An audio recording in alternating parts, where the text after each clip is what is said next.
안녕하십니까. 저는 AMPM 글로벌에서 코스메틱 파트를 맡고 있는 마케터 성윤석 대리라고 합니다.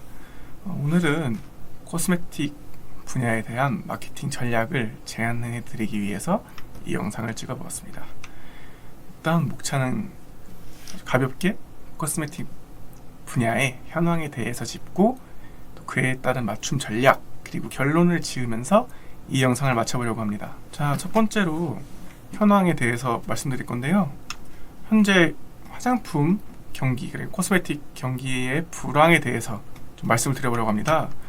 이 표를 보시면은 코스메틱 시장은 2020년도에 비해 2021년 2.7% 가량 성장한 것을 확인할 수 있습니다. 이것을 보시고는 2.7% 성장을 했는데 불황이라니 이게 뚱딴지 같은 소리냐라고 할 수 있겠죠? 하지만 전체 온라인 쇼핑 거래액이 동일 연도에 158조 원, 4,374억 원에서 192조 8,946억 원으로 약 21%가 증가했다는 것을 감안한다면 현재 코스메틱 시장은 전체 시장 성장을 한참 따라가지 못하는 상대적 불황 상태가 맞습니다. 자, 주요 원인은 지긋지긋하게 장기화되는 코로나로 인해서 마스크가 의무 착용은 여전히 계속되고 있고 사회적 거리두기는 풀리긴 했습니다만 얼굴을 가리는 마스크 때문에 특히 직접적인 화장에 대한 니즈가 크게 전반적으로 감소를 했고 비대면으로 인해서 약속지이 줄어들면서 화장품 사용에 대한 니즈가 크게 감소했죠. 여전히 실내에서는 화장품을 착용하면서 남자들 같은 경우는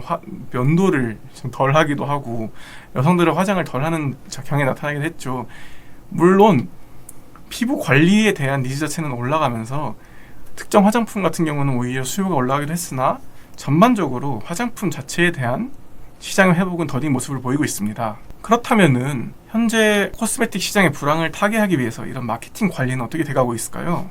일단 심화적인 단계는 들어가기 보기 전에 이미 세팅 단계에서 이렇게 미흡한 모습들을 많이 보이겠습니다. 확장 소재는커녕 이미지 파일조차도 없는 업체들이 많은 상황이에요. 그렇다면 이제 구체적으로 전략 파트를 한번 들어가 보도록 하겠습니다. 이 파트에서는 마케팅 개선을 위해서 다양한 전략들을 한번 제안해볼까 합니다. 일단 첫 번째 시작은 제 특기 분야인 검색 광고부터 시작을 해보겠습니다. 확장 소재를 활용하면은 지면 안에 이렇게 다양한 내용을 담아낼 수 있습니다. 제품과 브랜드에 대한 감정을 내세우고 할인, 요금에 대한 안내부터 연관되는 비슷한 제품에 대한 소개를 하면서 자연스럽게 고객의 유입을 유도할 수 있는데요. 이 모든 기능을 세팅만 해두면 활용할 수 있는데 이미지조차도 없이 똑같은 파워링크 비용만 지불하고 있는 거는 제 입장에서 되게 아깝다는 생각이 드는데 광고의 기본 목표는 저비용 고효율이니까요. 남들은 같은 비용으로 그렇게 충실하게 파워링크를 하려고 있는데 말이죠. PC, 모바일 분리 운영이나 시간대에 따른 분리 운영도 필수적으로 꼭 해주셔야 되고요. 이벤트, 시즌, 이슈 사항에 따라서 주기적으로 변경하면서 고객들에 대한 브랜딩에 적극적으로 활용하실 필요가 있습니다. 특히 모바일 광고의 경우에는 최대 5개까지 블로그 리뷰를 확장 소재로 활용할 수가 있는데 특정 제품의 강점을 내세우기 위해서는 이렇게 생생하게 블로그 리뷰를 통해서 고객들에게 소개를 하는 것이 정말 좋은 방법이 되시겠죠?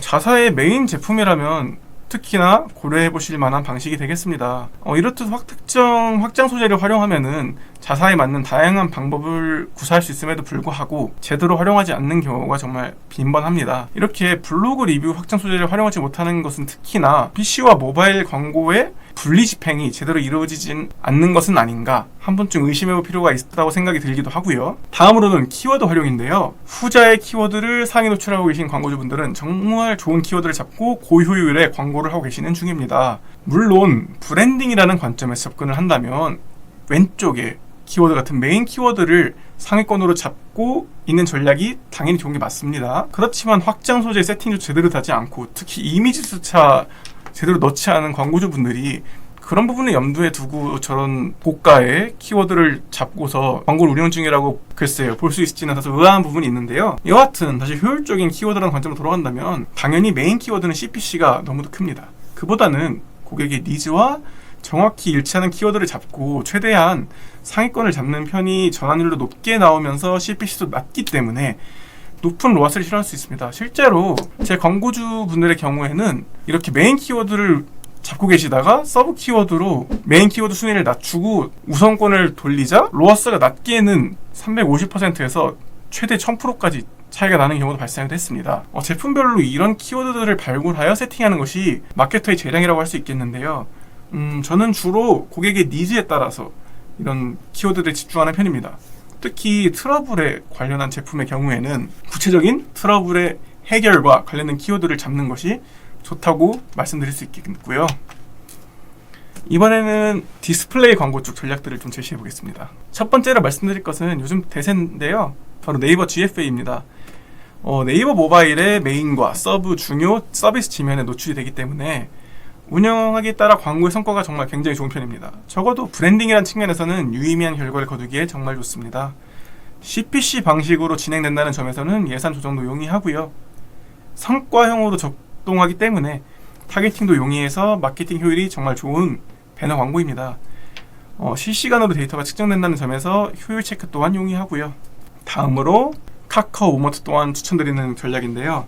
카카오톡 그리고 카카오 스토리 페이지 그리고 다음까지 다양한 지면에 노출이 되면서 상세 타겟팅이 가능한 배너 광고입니다.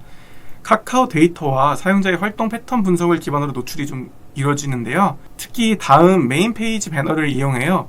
고객들에게 브랜드화 확립에 좋고요.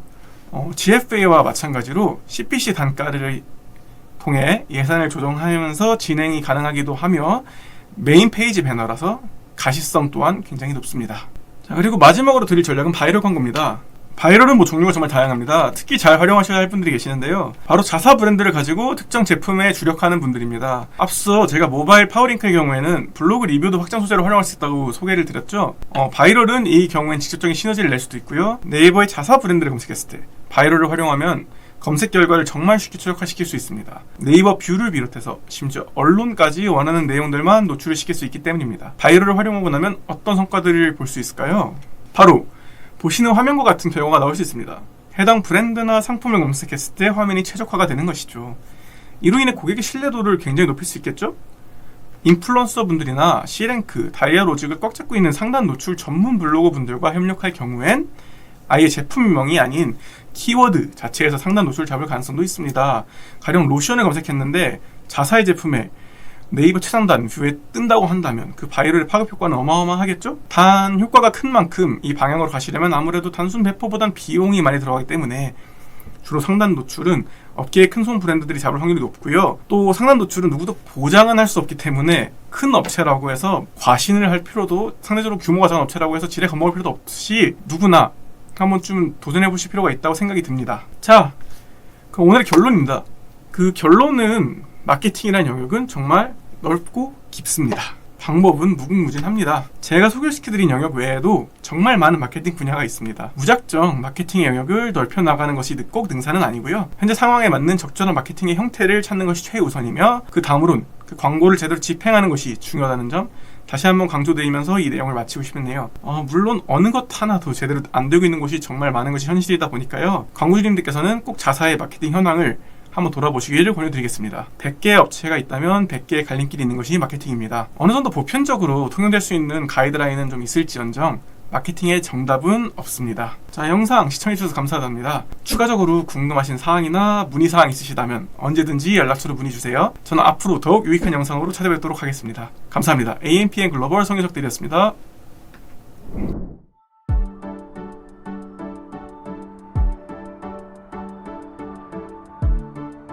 구독과 좋아요는 컨텐츠 제작에 힘이 됩니다.